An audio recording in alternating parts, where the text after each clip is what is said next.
সর্ষে পোস্ত দিয়ে চিতল মাছের পাতুরি আর গরম গরম সাদা ভাত, লোভনীয় রাতের খাবার।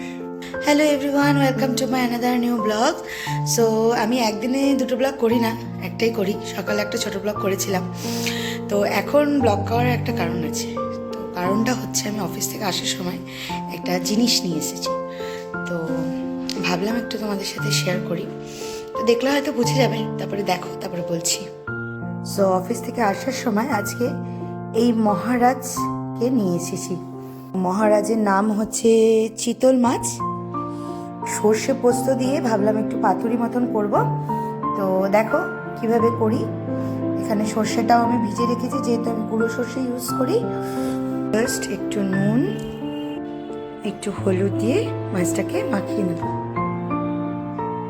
এবার কড়াইতে সর্ষের তেল দিয়ে তেলটা ভালো করে গরম করে নেব, হালকা করে। এবার মাছগুলো একটু ভেজে নেব।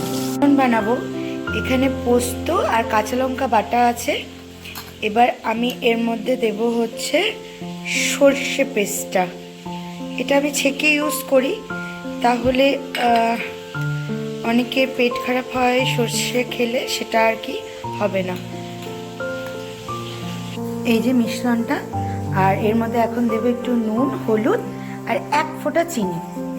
আর যেহেতু আমি সর্ষে ভেজানোর সময় নুন দিয়েছিলাম, তাই এখন একটু অল্প করে নুন দিলাম। পেঁয়াজ ছাড়া আমার একটু মাছে অসুবিধা, তো আমি একটু পেঁয়াজ ফোড়ন দিই। এটা আমার মায়ের থেকেই শেখা, পেঁয়াজ ফোড়ন দেওয়াটা, আর খেতেও টেস্ট হয়। একটু লালচে ভাব চলে এসছে, তার মানে পেঁয়াজের ফ্লেভারটা তেলের সাথে মিশে গেছে। এবার আমি বানানো মিশ্রণটা দিয়ে দেবো। সর্ষে পোস্তটা দিয়ে হালকা একটু কষিয়ে নিয়ে দিয়ে দেবো হচ্ছে গরম জল।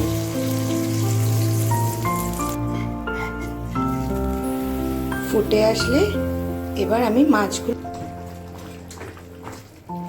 মাছটা দেওয়ার পর যখন টকবক করে ফুটবে, দিয়ে দেবো 4-5টা কাঁচা লঙ্কা।